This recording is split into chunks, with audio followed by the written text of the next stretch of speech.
하나님께서 오늘 저와 여러분에게 주시는 말씀 신명기 32장 9절 말씀입니다. 함께 읽겠습니다. 여호와의 분깃은 자기 백성이라 야곱은 그가 택하신 기업이로다. 아멘. 우리 자녀들을 양육해 보신 분들은 알 겁니다. 우리 자녀들이 어릴 때 가장 많이 말하는 것 중에 하나가 이거 뭐야, 이거 뭐야 였습니다. 그거 많이 물어본 자녀가 제 경험으로는 가장 똑똑하더라고요. 첫째 아이가 가장 많이 물어봤습니다. 이거 뭐야, 이거 뭐야. 대답 잘해 주십시오. 또 한 가지는 뭐야? 이거 내 거야. 뭔가를 묻기도 하지만 우리 어릴 때 자녀들이 자기 소유권을 주장하기도 합니다. 자기 거라고 생각했는데 함부로 건들면 화냅니다. 떼씁니다. 악을 쓰고 울기도 합니다. 저희 둘째 딸이 그랬습니다. 자기 거라고 생각한 게 냉장고였습니다. 요만할 때 안 돼! 냉장고 앞에서. 그래서 냉장고를 열려면 우리 딸의 허락을 받아야 했습니다. 어릴 때 제가 먹던 아이스크림, 그때는 아이스크림이라고 안 했고 아이스 깨끼라고 했습니다. 형이 조금만 달래요. 조금만. 저랑 9살 차이였습니다. 줄까 말까 고민이 심했어요. 그래, 조금이라니까 줘야지. 근데 입이 커서 절반 이상을 먹었을 때 내 것을 빼앗긴 서러움에 얼마나 통곡했는지 모릅니다. 요즘은 많은 사람들이 애완견을 키웁니다. 자식같이 키웁니다. 그래서 자기를 소개할 때 나 엄마야, 나 아빠야, 내가 형이야, 누나야 이렇게 소개합니다. 그런 애완견을 잘못 건드리거나 무시하면 난리가 납니다. 왜요? 가족이기 때문에. 자신과 애완견을 동일시하기 때문입니다. 자식처럼 소중한데 가만히 있겠습니까? 개인에게도 소유권이 있습니다. 가족, 가문, 공동체, 국가에도 소유권이 있습니다. 음악에도, 기술에도, 지식에도, 과학, 정보에도 소유권이 있습니다. 국가 간의 소유권 분쟁, 특히 영토 분쟁은 심각한 결과를 낳기도 합니다. 국제법상 국가의 영역은 원칙적으로 국가가 배타적으로 지배하는 공간을 의미하는데 여기에는 세 가지 종류가 있죠. 그 공간은 영토, 영해, 영공으로 나뉩니다. 우리나라도 영토 분쟁이 일어나고 있는 나라입니다. 우리가 보기에 말도 안 되지만 이웃 나라가 볼 때는 분쟁으로 본다는 것입니다. 쿠릴 열도, 센카쿠 열도 다 분쟁 지역입니다. 영토 분쟁의 최악의 상황은 전쟁입니다. 80년도에 포클랜드 전쟁이 일어나서 영국이 승리했습니다. 지금도 영토 때문에 중동이 시끄럽습니다. 이스라엘과 팔레스타인이 그렇습니다. 만약 우크라이나가 나토에 가입되었더라면 러시아가 유럽의 대부분의 국가들과 전쟁을 치러야 했을 것입니다. 나토에 가입된 모든 국가는 방위 동맹에 자동으로 가입되기 때문입니다. 그래서 아마 러시아가 침공하지 못했을 것입니다. 그런데 오늘 본문에 보니까 하나님에게도 소유권이 있다고 말합니다. 여호와의 분깃은 자기 백성이라 야곱은 그가 택하신 기업이로다. 여기서 분깃이라는 단어는 할당, 목, 영역, 이게 뭡니까? 내 거다라는 뜻이에요. 기업은 이런 뜻이 있습니다. 유산, 상속 재산, 소유. 그런데 하나님의 목, 유산, 소유는 자기 백성이라고 오늘 본문은 아주 분명하게 말하고 있습니다. 야곱이다. 이스라엘 백성뿐만 아니라 예수 그리스도를 통해 하나님의 자녀가 된 모든 성도를 포함하는 말입니다. 여기서 우리가 주목해야 할 말씀은 우리가 여호와 스스로 존재하시는 완전하신 분의 소유라는 것입니다. 우리가, 저와 여러분이 하나님의 소유라면 어떤 일이 벌어지겠습니까? 하나님의 소유를 건들면 어떤 일이 벌어지겠습니까? 하나님이 어떻게 하시겠습니까? 가만히 바라보고만 있겠습니까? 아니면 하나님의 모든 자원을 동원해서 하나님의 소유임을 증명하겠습니까? 여러분, 이것이 저와 여러분의 능력이요, 기쁨이요, 소망이 되어야 합니다. 제가 인생을 살면서 주의 종의 길을 가겠다고 하면서 가장 고통스러울 때가 있었습니다. 사람으로 인해. 그때 주님께서 제가 새벽에 너무 가슴이 아파서 정말 통곡하면서 기도했습니다. 주님이 그런 감동을 주시더라고요. 내가 갚아주겠다. 내가 갚아주겠다.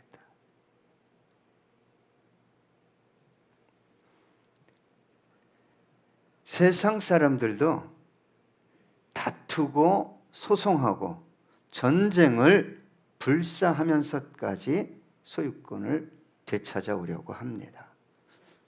스가랴 2장 8절에 보면 만군의 여호와께서 이같이 말씀하시되 영광을 위하여 너희를 노력한 여러 나라로 보내셨나니 너희를 범하는 자는 그의 눈동자를 범하는 것이라. 하나님의 소유를 건들면 하나님의 뭘 건드는 거예요? 눈동자를 건든다고 성경은 말하고 있습니다. 하나님은 소유권을 주장하기만 하시는 분이 아닙니다. 자신의 소유된 백성을 인도하시고 보호하시고 풍성하게 하시는 분이십니다. 다윗이 이걸 알았어요. 그래서 시편에 보니까 여호와는 나의 목자시니 내게 부족함이 없으리로다. 하나님은 당신의 백성을 통해 당신의 약속을 이루고 당신의 영광을 드러내고 당신의 축복이 무엇인지를 열방에 드러내시는 분입니다. 창세기 26장 4절에 보니까 내 자손을 하늘의 별과 같이 번성하게 하며 이 모든 땅을 내 자손에게 주리니 내 자손으로 말미암아 천하 만민이 복을 받으리라. 저와 여러분을 통해 천하 만민이 복을 받아야 합니다. 그런데 여러분, 이유 없이 하나님의 소유된 가정, 공동체 이유 없이 건든다면 어떤 일이 벌어지겠습니까? 물론 하나님께서는 하나님의 사람, 하나님의 공동체를 징계하기 위해 사람을 사용하고 환경을 사용하기도 합니다. 심지어는 주변 국가들을 통해 징계의 채찍으로 사용하시기도 합니다. 징계하는 이유는 간단합니다. 회개하고 돌이키고 돌아오라는 것입니다. 그러나 하나님의 징계에는 하나님의 아주 특별한 이유가 있습니다. 하나님의 말씀을 듣고 하나님의 말씀을 따라 살라는 것입니다. 하나님의 징계는 참으로 신비하게도 하나님을 깊이 경험하게 만듭니다. 죄 때문에, 욕망 때문에 아니라 하나님은 당신의 자녀를 그 징계를 통해 하고자 하시는 일들이 있는데 하나님 자신을 깊이 경험하게 한다는 것. 하나님의 능력과 지혜와 영광과 사랑을 깊이 경험하게 하십니다. 그래서 하나님은 그 징계를 통해 당신의 소유된 백성들의 삶을 아름답게 복되게 세우십니다. 잠언 3장 12절에 보니까 대저 여호와께서 그 사랑하시는 자를 징계하시기를 마치 아비가 그 기뻐하는 아들을 징계함 같이 하시느니라. 히브리서에 보면 여러분, 징계를 받지 않으면 뭐라고 그랬어요? 아들이 아니다. 그렇게 기록되어 있어요. 그러나 여러분, 이유 없이 하나님의 소유된 백성을 건드리면 전능하신 하나님께서 어떻게 하시겠습니까? 여러분 한번 생각해 보십시오. 이유 없이 내 자녀를 누가 괴롭힌다, 친구가 괴롭힌다, 학교에서 괴롭힌다, 선생님이 괴롭힌다. 내가 능력이 너무 많아. 내 배경이 확실해. 여러분, 가만히 있겠습니까?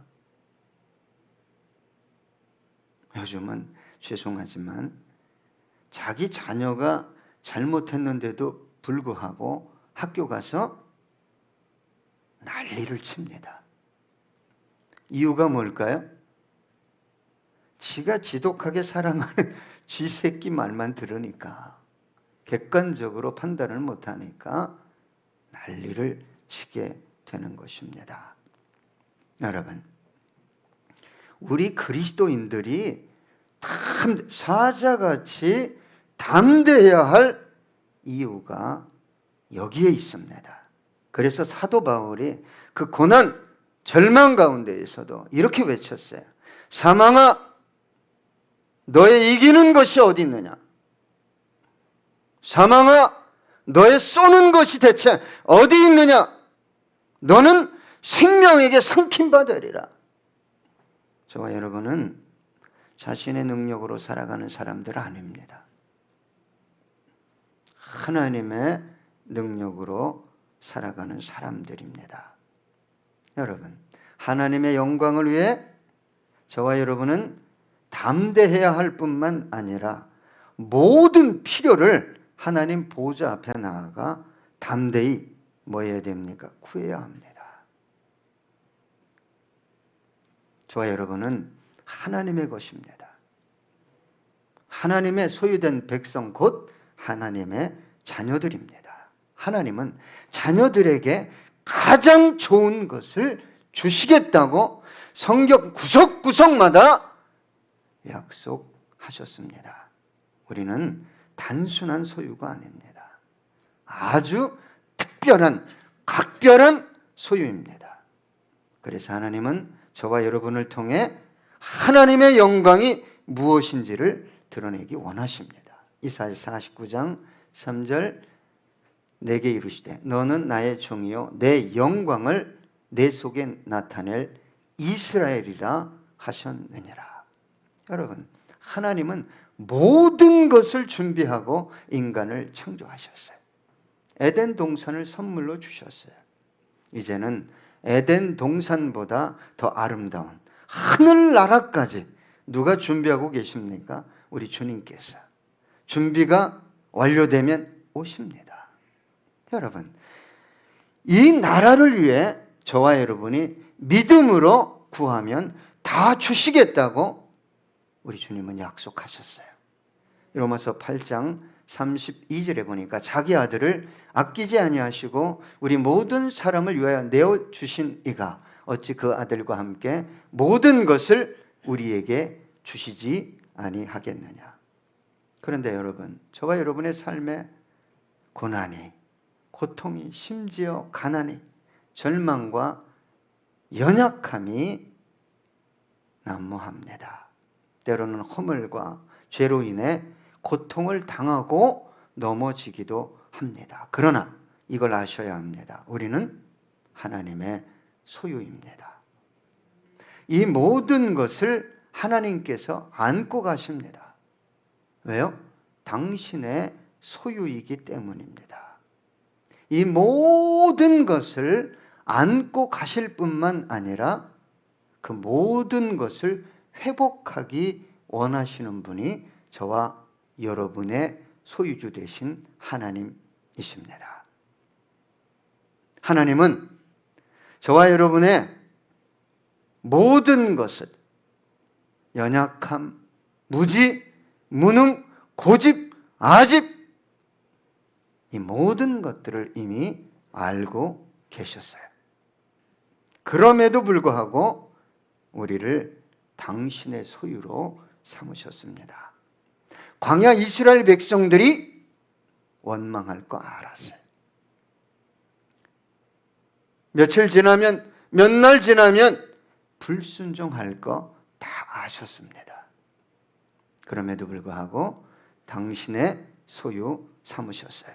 신명기 31장 20절로 21절 보니까 내가 그들의 조상들에게 맹세한 바 젖과 꿀이 흐르는 땅으로 그들을 인도하여 드린 후에 그들이 먹어 배부르고 살찌면 돌이켜 다른 신들을 섬기며 나를 멸시하여 내 언약을 어기리니 그들이 수많은 재앙과 환난을 당할 때 그들의 자손이 부르기를 잊지 아니한 이 노래가 그들 앞에 증인처럼 되리라. 나는 내가 맹세한 땅으로 그들을 인도하여 드리기 전 오늘 나는 그들이 생각하는 바를 아노라. 다 알고 있어요. 다 알고 있습니다.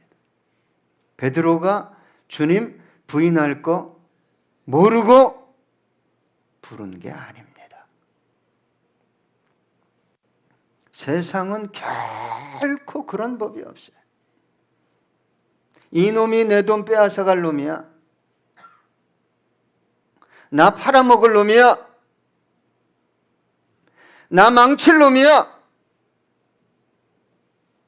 자신에게 불이익을 가져다 줄 사람을 고용하거나 그런 사업체를 인수하는 법이 없습니다. 다만 속는 거예요. 속아.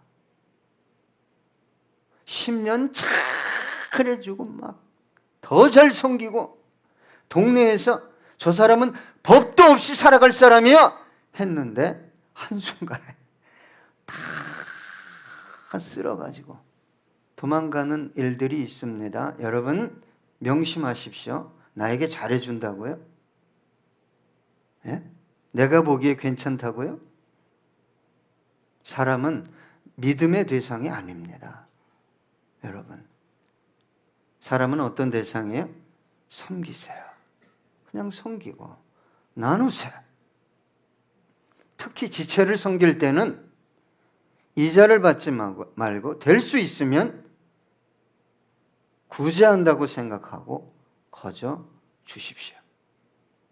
그러면 주님께서 30배, 60배, 100배로 대갚아 주실 것입니다. 얼마 전 뉴스에 보니까 중장비 업체, 수백 대의 중장비 업체가 매물로 나왔는데 몇 억에 나온 거예요.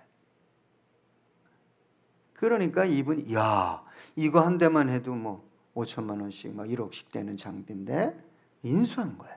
소유권을 이전했어요. 나중에 뒤져보니까 뭐가 붙어 있어요? 과태료, 세금이 100억이 넘는 거예요. 그걸 알았다면 소유권 이전했겠습니까? 저와 여러분이 하나님께 감사해야 될 것이 무엇이냐? 그걸 다 아시고 때로는 자신을 원망하고 불평하고 교회에 몸된 교회를 정말 고통스럽게 할 것 다 아시고도 뭐 하셨다는 거예요? 자신의 소유로 삼으셨다는 거예요. 하나님은 포기하지 않습니다. 버리지도 외면하지도 않습니다. 끝까지 소유권을 유지할 뿐만 아니라 저와 여러분의 삶을 보호하고 인도하시고 책임지실 것입니다. 야곱과 씨름하셨던 하나님은 지금도 저와 여러분과 씨름하십니다. 왜요? 더 아름답고 복된 하나님의 고귀한 소유가 되도록, 자녀가 되도록 말입니다. 여러분, 그런데 우리가 어떻게 하나님의 소유가 됐습니까? 저와 여러분의 노력입니까? 열심입니까? 의지입니까? 선택입니까? 학벌입니까? 능력입니까? 배경입니까? 하나님의 주권적인 선택이에요. 이 말은 전적인 하나님의 은혜였다라는 말입니다. 신명기 7장 7절에 보니까 여호와께서 너희를 기뻐하시고 너희를 택하심은 너희가 다른 민족보다 수요가 많기 때문이 아니니라. 너희는 오히려 모든 민족 중에 가장 적으니라. 요즘 말로 하면 볼 거 없다는 겁니다. 그런 너희를 하나님께서 선택하셨다는 거예요. 왜요?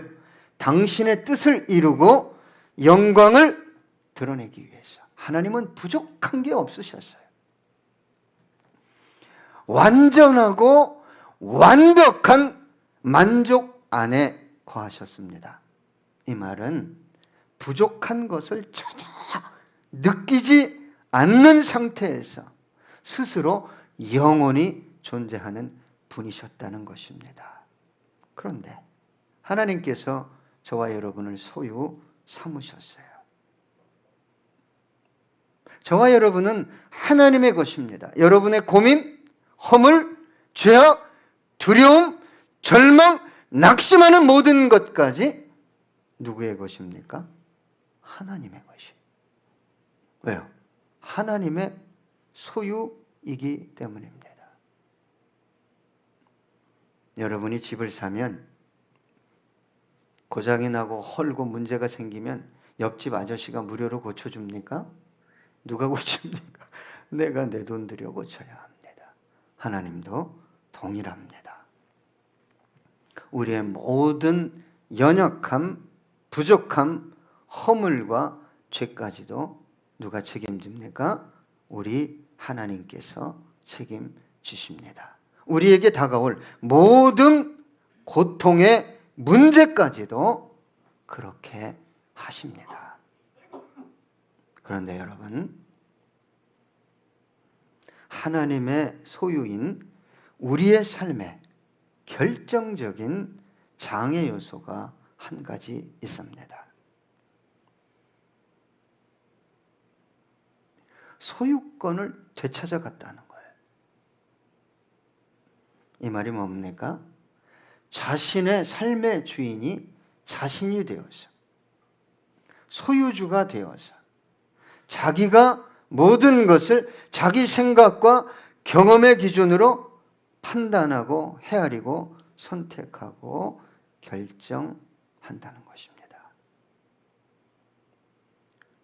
이것이 하나님 앞에서 얼마나 큰 죄악인지를 모르는 거예요.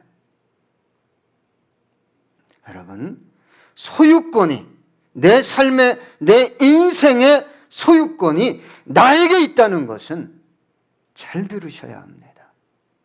하나님의 모든 선하심에서, 보호하심에서, 인도하심에서 분리되어 있다는 것입니다. 위험성이 있습니다. 하나님의 선택하심에 대해서도 분리될 가능성이 열려 있는 것입니다. 내가 주인이니, 내가 하고 싶은 대로 해야 되니, 이런 사람들은 하나님의 모든 진리의 말씀으로부터도 떠나 있는 것입니다. 주님은 물과 피를 다 흘리고 저와 여러분을 그 대가로 사셨습니다. 저와 여러분의 소유한 모든 것들의 소유권은 저와 여러분에게 있는 것이 아닙니다. 저와 여러분의 삶의 모든 변화, 회복뿐만 아니라 모든 고난, 고통, 절망의 문제가 소유권이 어디 있느냐에 따라 그 해결의 주체가 달라집니다. 여러분, 존재하는 모든 것이 하나님의 것입니다. 예수 그리스도를 구주로 영접한 모든 분들의 모든 것은 소유권이 하나님께 있습니다. 결정권이 하나님께 있다는 말입니다. 제가 부탁드리고 싶은 것은 이제라도 소유권을 이전하십시오. 그리고 하나님의 모든 선하심과 인도하심과 능력과 인자 안에서 살아가는 저와 여러분 되기 원합니다. 저는 이것을 주님과의 인격적인 만남이라고 말씀드리고 싶습니다. 끝으로 이사야 43장 1절은 야곱아 너를 창조하신 여호와께서 지금 말씀하시느니라. 이스라엘아 너를 지으신 이가 말씀하시느니라. 너는 두려워하지 말라. 내가 너를 구속하였고 내가 너를 지명하여 불렀나니 너는 내 것이라. 우리 함께 이 찬양을 불렀으면 좋겠습니다. 여러분, 이 찬양을 부를 때 믿음으로 고백하십시오.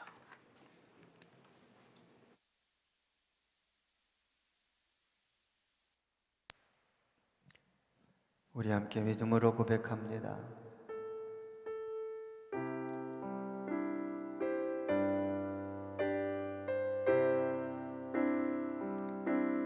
주님 것은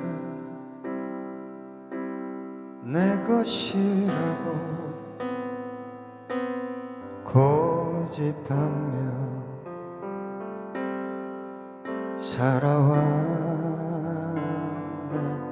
금은보와 자녀들까지 주님 것을 내 것이라. 아버지여 철없는 종을 용서하여 주옵소서. 맡긴 사명 맡긴 재물을 주를 위해 쓰렵니다. 전하니 몸 내 것이라고 주의 일을 멀리했네. 주신 이도 주님이시오. 쓰신 이도 주님이라. 아버지여 불중한 종을 용서하여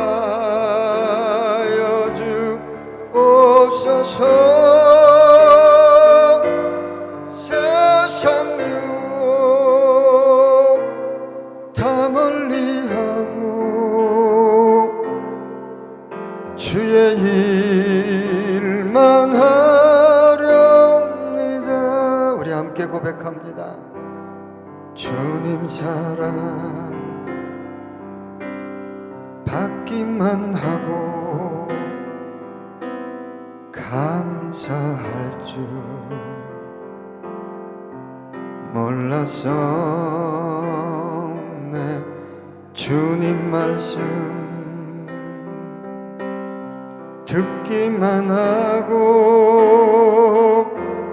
실행하지 못했었네. 아버지여, 연약한 종을 용서하여 주옵소서. 주님 명령 순종하면서 주를 위해 살렵니. 아버지여, 아버지여, 연약한 종을 용서하여 주옵소서. 주님 명령 순종하면서 주를 위해 살렵니다.